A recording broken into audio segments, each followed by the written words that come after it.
Hi everyone, कैसे हैं आप सब। Welcome back to our channel moments with ANK। जो आज का व्लॉग होने वाला है ये बहुत ही स्पेशल है, क्योंकि आज इस व्लॉग में हम बात करने वाले हैं एक ऐसे स्ट्रीट फूड के बारे में जो दिल्ली की शान है और दिल्ली में हर बंदे ने इस डिश को एंजॉय किया होगा। और मैं दावे के साथ कह सकता हूँ ये हर बंदे को बहुत ही डिश पसंद है। तो चलिए चलते हैं हम और जानते हैं खुशबू से कि हम किस डिश के बारे में बात कर रहे हैं अभी। हेलो एवरीवन, कैसे हो आप सब। Welcome back to our channel and जी हाँ, जो आज का जो हमारा ब्लॉग है ये एक स्ट्रीट फूड के बारे में है और जो सच में दिल्ली की शान है और उसका नाम है राम लड्डू। आप लोगों ने इसका नाम तो ज़रूर सुना होगा और इसको जो बनाने की जो रेसिपी है वो भी आप लोगों से मैं अभी यहाँ पे शेयर करूँगी, आप लोगों को दिखाऊंगी कि हम कनाडा में भी राम लड्डू बना के खा सकते हैं। और हाँ, एक चीज़ और कि जब मैं तो महाराष्ट्र से, जैसे मैंने आपको इससे पहले की वीडियो में बताया था, तो जब मैं महाराष्ट्र से दिल्ली शादी होके आई थी तो तो मुझे भी ये डिश बहुत ज़्यादा अच्छी लगी थी। तभी मैंने सोचा था कि मैं इस डिश को ज़रूर बनाऊंगी, घर पे भी ट्राई करूंगी। तो फाइनली दिल्ली में तो बहुत इजीली अवेलेबल वो चीज़ है, बट कनाडा में नहीं है, तो इसलिए सोचा क्यों ना यहीं पे इसको ट्राई कर लेते हैं। और तो चलो आज हम दिखाते हैं आपको कि राम लड्डू बनते कैसे हैं। तो चलिए सबसे पहले देखते हैं हमें राम लड्डू बनाने के लिए क्या क्या चीज़ें चाहिए। तो इसके लिए हमें सबसे पहले चाहिए चना दाल, मूंग की दाल और उड़द की दाल। तो इसको मैंने 5 से 6 घंटे के लिए पहले ही सोख करके रखा था और अब हमें इसको ग्राइंड करना है अच्छे से। और उसके बाद हमें लगने वाला है धनिया, हरी मिर्च, जिंजर और मूली, और ऑफ कोर्स मूली के पत्ते भी हमें यहाँ पे लगेंगे क्योंकि हम उसी से ही राम लड्डू की चटनी बनाने वाले हैं। तो सबसे पहले हम इसको ग्राइंड कर लेंगे दाल को।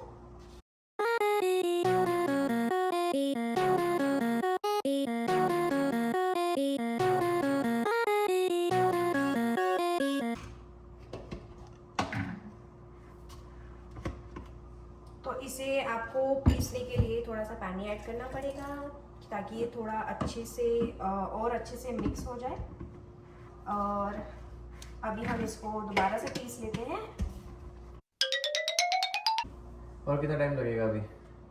इसको ना थोड़ा टाइम लगता है बनने के लिए क्योंकि ये दाल है और दाल को टाइम लगता ही है। और ये थोड़ा मिक्सर जो है हमारा, ये एक्चुअली ये मिक्सर नहीं है, ब्लेंडर है। और मैंने इनको बोला था कि ये मुझे इंडिया वाला एयर मिक्सर जो है वो दिलवा दे। गाइस मेरी बात सुनिए। हम गए वॉलमार्ट पे नया मिक्सर लेने के लिए, तो वहाँ पे जो वॉलमार्ट के जो वहाँ पे हेल्प करते हैं, जो वहाँ पे कस्टमर सर्विस होती है, वहाँ मैंने पता किया अबाउट मिक्सर कि हमें इंडियन स्टाइल मिक्सर चाहिए या फिर हमें कौन सा यूज़ कर सकते हैं। तो उन्होंने हमें इस मिक्सर का नाम क्या है, ऑस्टर कंपनी का मिक्सर हमें बोला। एक निंजा का भी आता है पर वो उसने कहा कि इट्स टू एक्सपेंसिव, तो आप ये वाला लेके ट्राई करिए। और मैंने ले लिया मिक्सर, ये इसने भी एग्री करा कि ठीक है हम ट्राई करते हैं।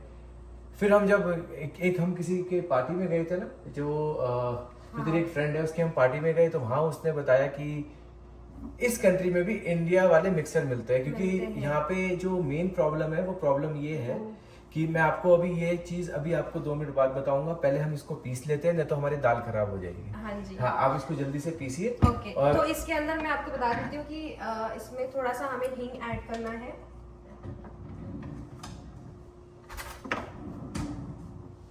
सो गाइस, अब मैं आपको जो बता रहा था कि वो मिक्सर वाली बात, खुशबू इस पे बहुत गुस्सा हुई थी। फिर बाद में उसको समझाया, हमने म्यूचुअली डिसीजन लिया।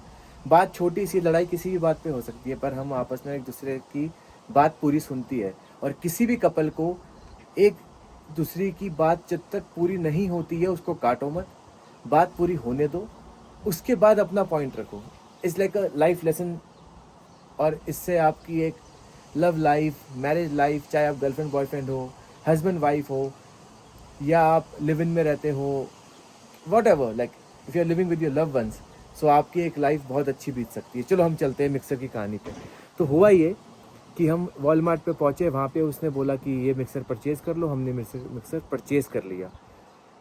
परचेज करके घर ले आए, हमने यूज़ किया, कोई प्रॉब्लम नहीं आई। फिर इसने एक दिन डोसा बनाया, कुछ बनाया, I don't know, I was in office, तो इसने मुझे बोला कि मिक्सर तो चलता ही नहीं है ऐसे वैसे। तो इसके किसी दोस्त के पार्टी में गए हम, वहाँ हमें चला पता कि यहाँ पे इंडिया वाले मिक्सर भी मिलते हैं।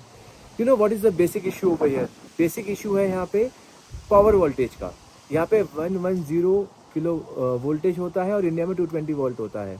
अगर हम इंडिया से कोई भी मशीन अगर यहाँ पे लेके आते हैं, सपोज हेयर ड्रायर हो गया इंडिया वाला, या कुछ भी इलेक्ट्रॉनिक्स में कोई भी सामान हो गया, सो वो यहाँ पे लो पावर में चलता है, तो वो फुल एफिशिएंसी पे काम नहीं कर पाता है। सो यही था कि पर अब फॉर योर नॉलेज आप ऐसी गलती मत करना, और अगर आपका प्लान हो कभी फ्यूचर में मिक्सर लेने का या कोई भी इलेक्ट्रॉनिक चीज़ का, if you coming to Canada, कोई भी चीज़ यहाँ से बाय करना, इंडिया से कुछ मत लेके आना, क्योंकि ना उसकी वारंटी मिलती है ना कोई चीज़ मिलती है। यहाँ पे प्राइस ऑलमोस्ट सेम है, यहाँ पे आपको रिटर्न बैक का ऑफर मिलता है, यहाँ की वारंटीज़ मिलती है, सो यहाँ की चीज़ें प्रेफर करना, दैट्स ओनली थिंग। चलो चलते हैं खुशबू के पास और देखते हैं कि उसकी दाल की कहानी कहाँ तक पहुँची। ये देखिए प्लेन,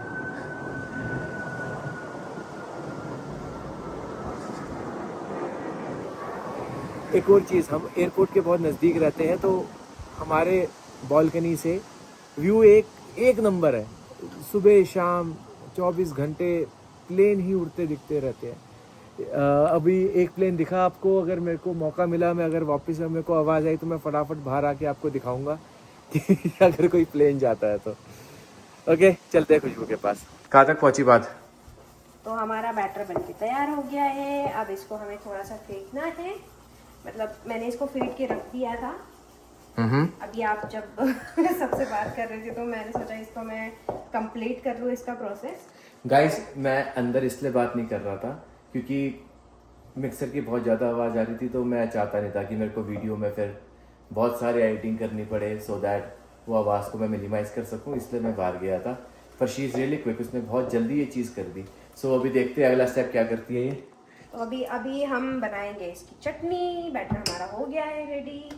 और हाँ, एक चीज़ मैं बताना भूल गई आप लोगों को कि हमें इसके अंदर नमक तो ऐड करना पड़ेगा ना, लाइक नमक तो ऐड करना ही पड़ेगा स्वाद अनुसार। हाँ, स्वाद अनुसार। लाइक मैं तो अपने अंदाज से इसको ऐड करती हूँ, आप भी अपने टेस्ट के अकॉर्डिंग इसको ऐड करना।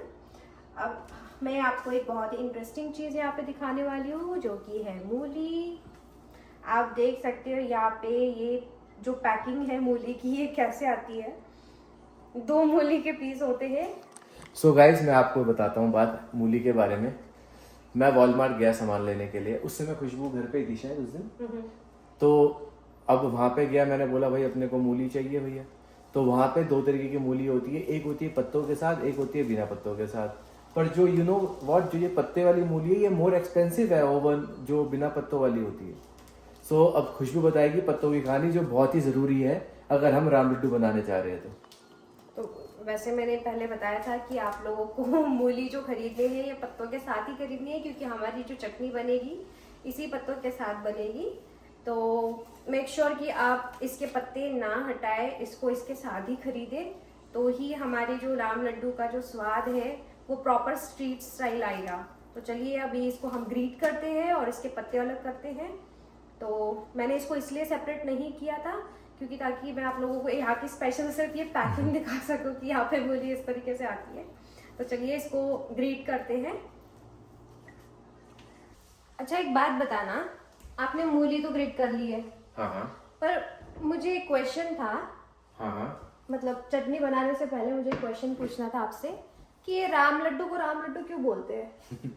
सो गाइस, जैसे इसका वैलिड क्वेश्चन है, क्या आपको भी ये बात पता है कि हम राम लड्डू को राम लड्डू ही क्यों बोलते हैं? और एक मिनट, कि हम इसको राम लड्डू ही क्यों बोलते हैं और इसको हम कुछ और किसी चीज़ से नहीं जानते हैं?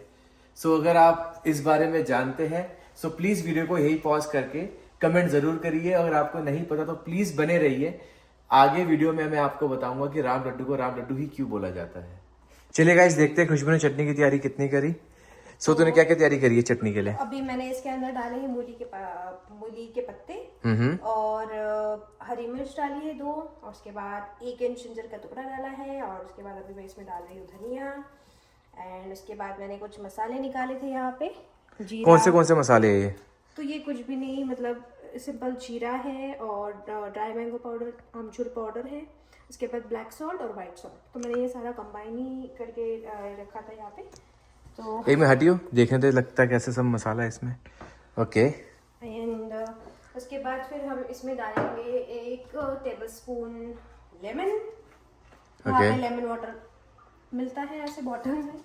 सो गाइज, अगर आप कनाडा के अंदर हो तो यहाँ पे लेमन बहुत कॉस्टली है। सो हम लेमन, जो रियल फ्रूट लेमन होता है, हम या फिर लाइम होता है, हम वो चीज़ घर पे नहीं लेके आते हैं। हम यूज़ करते हैं इस तरीके से पैक्ड लेमन जूस। ये काफ़ी मतलब इट्स प्रीटी चीप और इसकी एक्सपायरी डेट बहुत लंबी होती है। न तो अगर रेगुलर लेमन लेके आएंगे तो वो 1 या 2 दिन में कटने के बाद खराब हो जाएगा, और अगर वैसे भी अगर नॉर्मली भी रखेंगे फ्रिज में तो 4-5 दिन में तो उसका कोई वर्थ ही नहीं रहेगा रहने का, मतलब वो खराब ही हो जाता है। सो इसलिए हम ये चीज़ यूज़ करते हैं। सो मैक्सिमम जो इन कनाडा में लोग रहते हैं वो लेमन यूज़ करते होंगे, लाइम यूज़ करते होंगे, जिनको बहुत ज़्यादा यूसेज है। पर मैक्सिमम लोग यहाँ पे इस तरीके से लेमन जूस यूज़ करते हैं। ओके, सो जैसे ही चटनी तैयार होती है और जब हम राम लड्डू को फ्राई करेंगे तब मैं आपको मिलता हूँ। सो ऐसे खुशबू, जब तूने राम लड्डू का नाम पहली बार सुना था, जब हमारी नई शादी हुई थी गाइस, जब हमारी नई शादी हुई थी दिल्ली में, हम लाजपत नगर में गए थे राम लड्डू खाने के लिए, क्योंकि मेरे दोस्तों ने बताया था कि पुरानी दिल्ली का तो बहुत अच्छा है, पर तू लाजपत नगर का भी जरूर ट्राई करियो। सो हम वहाँ गए थे, तो वहाँ पे खुशबू को मैंने कहा कि चल राम लड्डू खाने चलते हैं। तो शी वाज शॉक कि कोई मीठी चीज होगी खाने के लिए। You remember? सो जब इसने देखा कि ये तो चाट पकौड़ी में लाइक स्ट्रीट फूड है, so she was like okay. So मैं यूट्यूब फैमिली लाइक, आपके मन में भी ऐसा ही कुछ होगा कि जब कोई पहली बार खाएगा उसे लगेगा कि यार Ram laddoo is like something sweet, या तो इसका पक्का कोई भगवान राम जी से कोई कनेक्शन होगा। पर इंटरेस्टिंग फैक्ट ये है कि दोनों में से ऐसी कोई भी चीज नहीं है। अभी हम पहले प्लेट को तैयार करते हैं। हमारा राम लड्डू ऑलमोस्ट तैयार है। उसके बाद हम जब खाने बैठेंगे तब मैं आपको एक बताऊंगा कि एक्चुअल में राम लड्डू का नाम राम लड्डू कैसे पड़ा। Yes, I'm also excited. And I am sure कि आपको भी ये जानने की बहुत क्यूरियोसिटी होगी कि ये इसका नाम कैसे पड़ा राम लड्डू। तो ये देखिए दोस्तों, अभी हमारे जो राम लड्डू है ये बनके तैयार है, और अभी हम इसे खा के देखते हैं क्योंकि बहुत पहली बार बनाए हैं। तो देखने में तो बहुत अच्छे लग रहे हैं। हाँ। हमने फर्स्ट टाइम बनाए हैं। हाँ। सो अभी टेस्ट करके हम देखते पहले हैं। मैं खुशबू को खिलाऊंगा एक बाइट, देखते हैं कैसा बना है।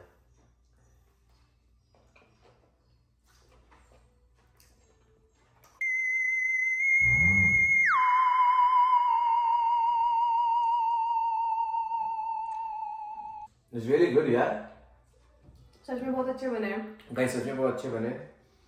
सो हम आते हैं अपनी कहानी पे।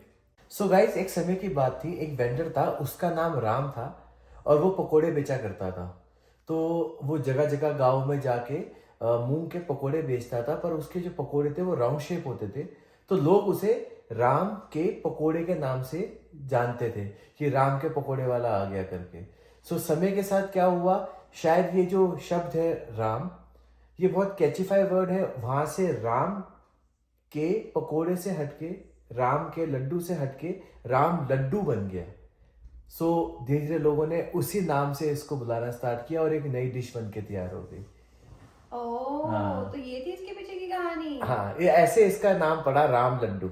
ओह, इंटरेस्टिंग भी है। मतलब कोई भी सुनना चाहेगा कि बहुत सिंपल स्टोरी है, पर मैंने सोचा कि मैं आपसे शेयर करूं कि अभी तक मेरे को आइडिया नहीं है, किसी ने बताया हो कि राम लड्डू का नाम राम लड्डू कैसे पड़ा। हाँ। So, मुझे भी इसकी क्यूरियोसिटी हाँ। थी कि क्या स्टोरी है इसकी। तो चलो, अच्छी कहानी थी। हाँ। और अगर आप लोगों ने भी अगर ये राम लड्डू घर पे अपने ट्राई किए हो कभी, तो हम लोगों को कमेंट सेक्शन में जरूर बताइए। और अगर आप लोगों को ये वीडियो हमारी अच्छी लगी हो, ये ब्लॉग हमारा अच्छा लगा हो, तो please do like, share and subscribe. तो जुड़े रहिए इसी तरह एक नए दिन और एक नए एक्सपीरियंस के साथ। तब तक के लिए बाय। मुझे तो भूख लगे ना स्ट्रॉबेरी खा लो। आप खाओगे? खिला दो स्ट्रॉबेरी। ये लो खा लो। कैसी है? मीठी है? चलो अच्छी बात है। गाइस आप मैं एक और बात बताता हूँ। अच्छी बात इसलिए है क्योंकि मैंने खिलाई है और इसलिए वो मीठी लग रही है।